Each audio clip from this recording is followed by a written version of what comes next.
You're listening to the Valley Current. The idea of being a serial entrepreneur. I'm not sure serial entrepreneurship is going to happen.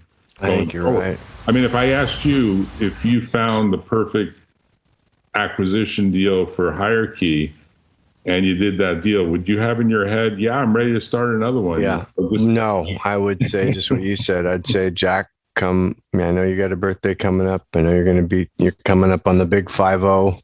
There you go. I'd say no, but I agree with you. It's like the money, it just isn't, I don't know. And I'm probably, I'm more melancholy than I might, as you know, my dad passed away and he gave his soul to Macy's. So I think you're absolutely right.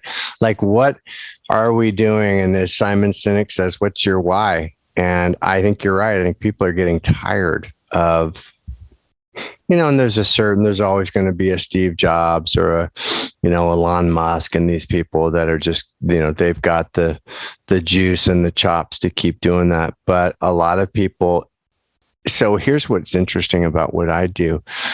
When I talk to the people that are the head of HR, the head of talent acquisition, it's not an easy job. It's like, hey, it's all about the people, butts in seats. Here's our head count. Where is everybody? And they're not really, there's such a more of an emphasis on marketing, sales and marketing and new business. And TA is kind of a stepchild. So these people turn themselves inside out, coming up with plans and strategies and budgets. And it's a thankless job. And I'm watching people, really, one guy, a really good friend of mine, I'll protect his anonymities. He doesn't need to work, quite honestly. He wants to work and he enjoys to work, but not anymore. And he doesn't have to work. And he had a heart attack. Ouch. And he's like, it's just not worth it. He's in his mid 50s, maybe early to mid 50s. And it's just, and he cares, right? You and I have had this conversation. Like, I can't teach you to care. I can teach you to type and I can teach you to, answer the phone or whatever, but I can't teach you to care. And they're really good HR people or TA people. They care and they bring that home with them. And it's not sustainable. And they're very unhappy. And this is just TA and HR. And then, oh, by the way, remember, I'm the ambassador that's trying to get all excited and talk you into coming to work here. And I'm so far behind. I think I'm first. It's insane. I've been looking for this. I found the trailer for the movie Up in the Air. Do you remember this movie? I love that movie. I thought I should play this for a second and just have you comment about it, because Up in the Air was this great film that tried to talk about the conflict between automation and George Clooney as the old style. Look, if you're going to fire someone, you got to look them in the eye. You got to go face to face with them. So I thought to myself, I got to find this and cue this up, because I always wanted you to comment on this, and we should really watch this whole movie together because there's so many funny scenes in it and there's so much to laugh about. I love that. And it really is the topic of what we've been discussing, which is, well, to what degree can you really hire with automation and even retain with automation, when the truth is a lot of it is like dating, where you have to spend the time and you have to establish a relationship that matters. Can you see this thing? This is going to be a little difficult, so stay with me. How much does your life weigh? Imagine for a second that you're carrying a backpack. Now, I want you to pack it with all the stuff that you have in your life. You start with the little things, the things on shelves and in drawers, and the knickknacks. You start adding larger stuff. Clothes, tabletop appliances, lamps, your TV. Backpack should be getting pretty heavy now. You go bigger. Your couch, your car, your home. I want you to stuff it all into that backpack. Now, I want you to fill it with people. Start with casual acquaintances, friends of friends, folks around the office. And then you move into the people that you trust with your most intimate secrets. Brothers, your sisters, your children, your parents, and finally your husband, your wife, boyfriend, your girlfriend. You get them into that backpack. Feel the weight of that bag. Make no mistake, your relationships are the heaviest components in your life. All those negotiations and arguments and secrets and compromises. The slower we move, the faster we die. Make no mistake, moving is living. Some animals were meant to carry each other, to live symbiotically over a lifetime. Star-crossed lovers, monogamous swans. We are not swans. We're sharks.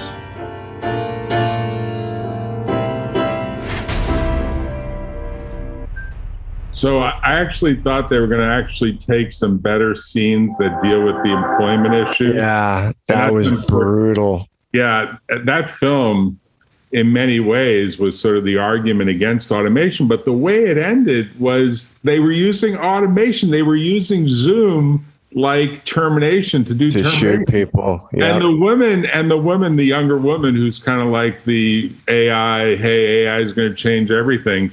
She's like, this really works, and it saves a lot of money. It saves travel, saves the hotel. And he's the old school guy that's jumping on planes and, constantly knows exactly how to get through security. There's so many funny scenes. But do you think that we're going to get to this much more automated view in the next 50 years? Because obviously you have to look at this stuff as almost generational. And there are younger people that don't want to travel. Like, years ago, when I was a kid, travel was a great idea. Today, just to get on the damn plane seems to take 2 hours, if not more than that, right? Even if you have all these streamlined ways of getting through security. But I don't know what you think. I mean, do you think the reality of it is automation's inevitable because necessity? I don't think I don't think it's going to be hard and fast. I think it's going to be it depends. I think it's complicated, but I think the higher up the ladder you go.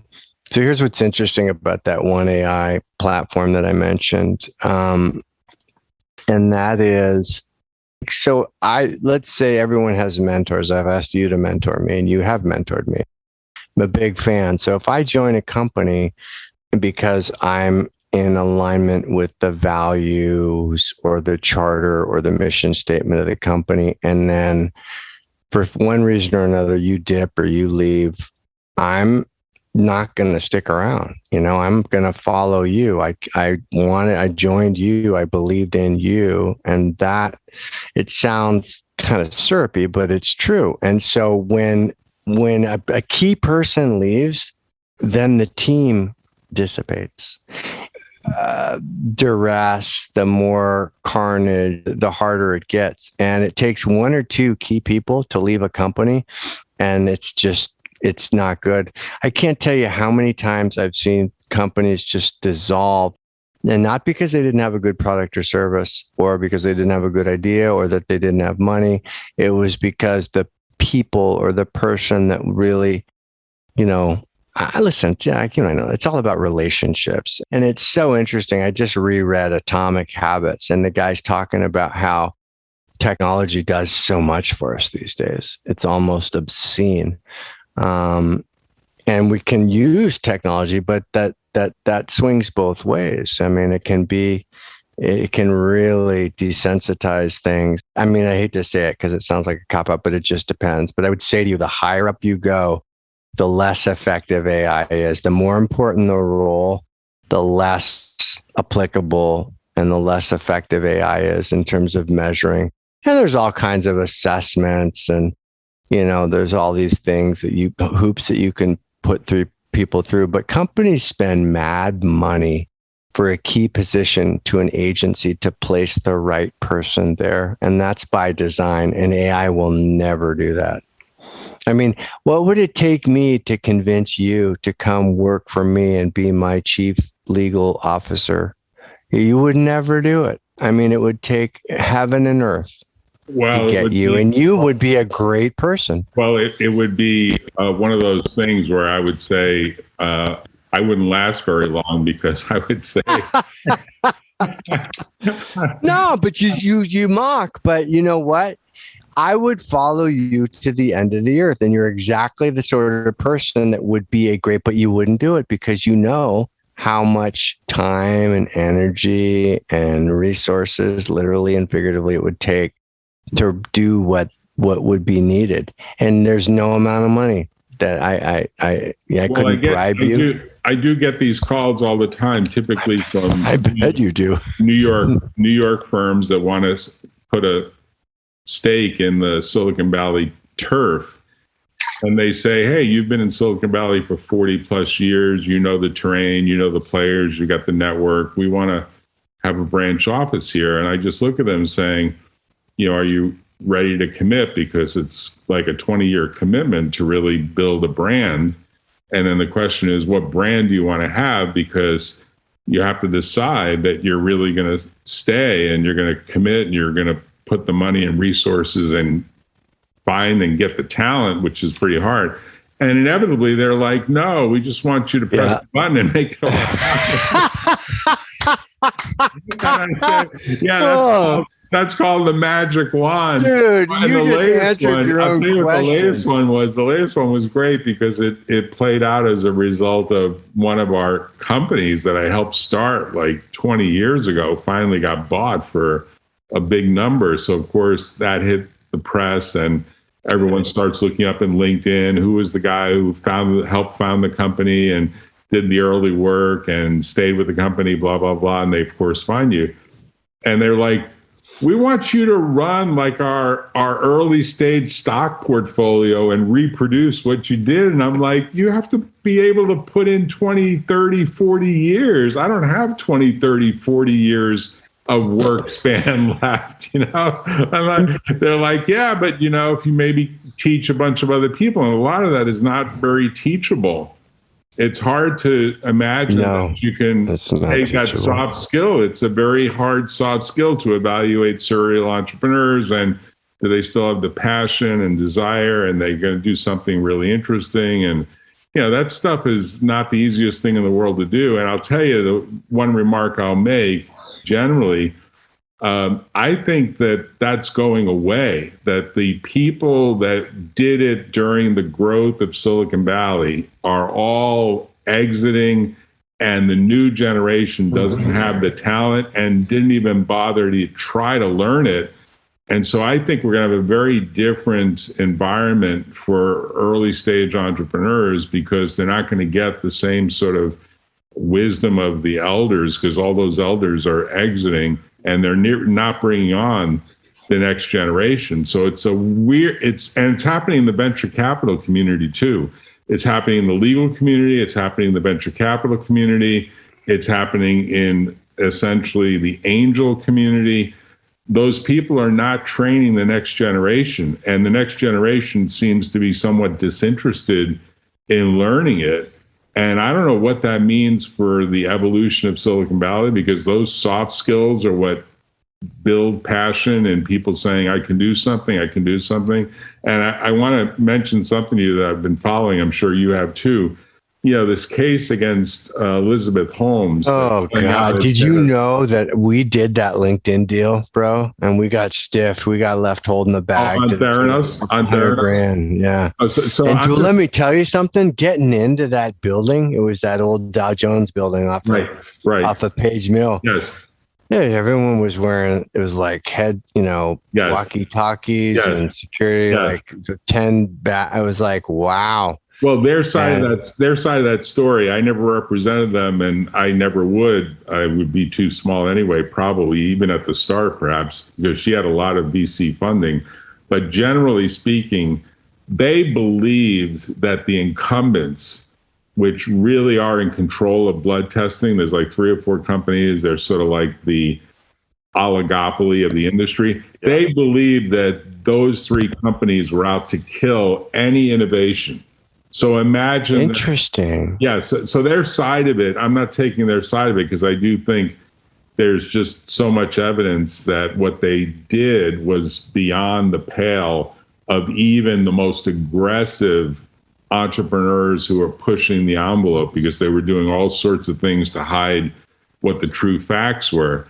But generally speaking, they were highly worried that the incumbents were essentially out to kill them. Right. This idea of essentially taking a computer, because that's really what they had, and turn it into the equivalent of a personal computer for blood testing that can be in any Walgreens or any Long's drugstore, And who were the investors? oh, there was a huge list. I mean, With Rupert Murdoch. yeah, there's and the Walmart family, the family that the folks that. I'd love to hear your narrative because it's funny because you're right. The Chronicle, and I'm going to start calling it the Comical because the quality of the paper is just terrible. Well, the Wall Street Journal broke the case, and yeah, no, they did. Murdoch owns the Wall Street Journal. Yeah. So well, they played it back in this morning's Chronicle, Jack. They did the Wall Street Journal did oh my God, she's going to change this to, oh my God, she's full of sugar.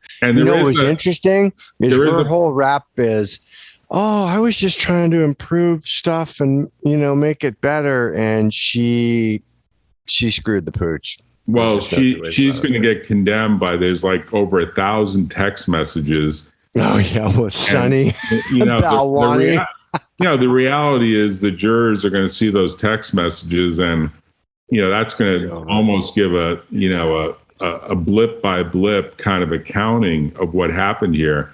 And the reason I raise it is because I do think that had she had the right mentorship, she probably would have been constrained to, hey, do the ethical thing, do the right thing, describe the failures, be upfront about them, tell them that you're going to fix them, but don't do anything that risks lives. Don't do anything that can be challenged legally.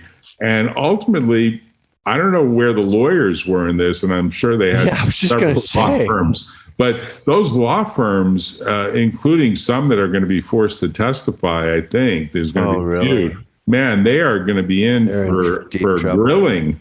And I think the jurors could equally condemn them and say, look, you should put the brakes on here hard, and said, I can't help you with this. And sooner or later, they get the message, one lawyer after another just won't help. They get the message that they're not going to be able to stay in business. And somewhere in this, that sort of whistleblowing, which did happen through an employee. There was an employee who was actually related to a board member who actually went to his grandfather who was on the board and said, look, this whole thing is bullshit. We don't have the invention. We may have the patents, but we don't actually have the invention. You can have patents, then still not have something that works. So the reason I follow it is the point that I'm making, this final point, which is I do think that because you're not seeing the mentorship succession play out, and instead you see this new world of, well, everything can be automated and we don't really need to have those soft skills and we can program them. I do think we're going to see a lot more failure, and maybe a lot of stuff that should have gotten started and should have been tried just won't happen because people are not going to get the kind of inspiration and sort of incentives. Now, maybe that's a far-fetched. No, listen, let me tell you how right you are. Not that you want to be right, but you're exactly spot on. So what happens a lot is, we're the same, close to the same age. So a lot of the people in my network that are the heads of HR, the head of TA are in their 50s or maybe, or at the youngest, late 40s, early 50s, mid 50s. And they are just what you said, like you're old school and you need old school, and they'll go and they'll get a head of TA role at a company like, I don't want to name names, but a company that's well-funded, that's, a rocket ship, if you will. And they're like, hey, these guys don't get it. Like they're coming in sneakers and I can't relate to them. They're not. And listen, I don't want to be like the guy, get off of my front lawn. Is it the Gomer or the get out of my emergency room? But, it sounds cliche, but the old school, and that's really, God, I don't want to get too syrupy here, Jack, but you have character and moral fiber, and that goes a long way. And you can't push a button for that. That's not a skill that you learn. That's a quality. That's a belief system. That's a value. And heaven forbid, Paris, I thought you were the legal counsel for Theranos. I highly doubt Elizabeth would be where she is, and it's just sad because, to your point, the intentions may have been honorable. She thought, like Steve Jobs, I don't care, figure it out, show me a way where you can get all these drug tests out of one drop instead of 5 vials. And someone should have thrown a flag. sooner rather than later. And Right. By the time it was too late, it was too late. I mean, this very novel defense, we'll just end on this point. She's taking this Hail Mary defense, which is to blame her co-founder or COO, Chief Operating Officer, this guy who was her boyfriend, apparently. And she's taking this view that Sonny Balwani, she's blaming him. Yeah, Sonny's getting into the crosshairs, and essentially Sonny is being blamed for controlling her. It's like a combination Me Too and I don't think it's sexual harassment and a huge number of things. And let me tell you, there's a podcast that's done by the guy that did the book who broke the story. This guy did this book called Bad Blood. It's a good read about the whole story. I'm going to jot that down. He's doing a podcast that's called Bad Blood where he's tracking the trial. Well, I think that's fantastic. I don't know how the jurors won't hear about this. I really don't. It's going to be, you know, what's interesting, Jack, is it's going to be so salacious and so unproductive and so costly. And so no one's going to get their pound of flesh or their money back. I don't even know. But in any case, I'll go back to what you said earlier. Had you been involved, never would have gotten that far. And that's a value. That's a belief. That's I can't believe I sound like my father, but it's like, you can't push a button. You can't push a button. And to your point, it is sad because this whole business of serial entrepreneurs in Silicon Valley, and there still will be innovation and, stuff, because it's the nature of the beast, but it's not going to be like it was. And that's, to me, that makes me sad. It really does. I think it will usher in a time when people will start saying, why didn't we do something different? Like, why didn't we actually imagine building that mentorship, building ways for people to actually learn in a way that's effective? And I think VC firms have the same problem. I think VCs are not capable of having people who actually get it. And a lot of it is this view that automation. Well, you're right, Jack. You can't, here's the challenge. You can't tell someone what their problem is. And it's funny because I met a gal, I don't know, 5-6 years ago, and she, very bright analyst for one of these VC firms. And she had reached out to me and asked me for my feedback about a handful of talent acquisition technology platforms. And right. I gave her my feedback, and she was lovely, super bright. And she just reached out to me and she said, "Hey, I know we haven't talked for a few years, but I really appreciate the help you gave me a while back. I hope you remember me. My venture capital firm is looking for a chief people officer for this company. And if I know, I looked it up, I looked on your network, and you're connected to every one of the good ones. So if you have any referrals, let me know." And I'm thinking to myself, Jack, that's like me calling you and saying, "Hey, Jack, I want to buy a car." Mm-hmm. Mm-hmm. Well, what kind of car? Right. A fast car, a slow car, right? A red car, a safe car. It's like you can't just put, and that's the press the button thing that you said, and that's a mindset. So, anyways, I'm preaching to the choir. Okay, so whatever they're paying you, double it. I cannot thank you enough for creating time and space for this to happen. Well, I think you've got a lot of commentary to make that we've only scratched the surface on, and we have to have like a more systematized. Anytime you want. Yeah, because you say jump, I say when can I come down? You are totally on top of where the future is in Silicon Valley, because you had me at Giacomo.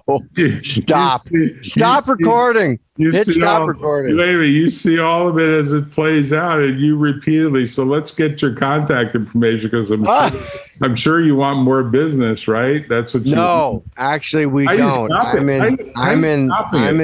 We're in trouble. We can't.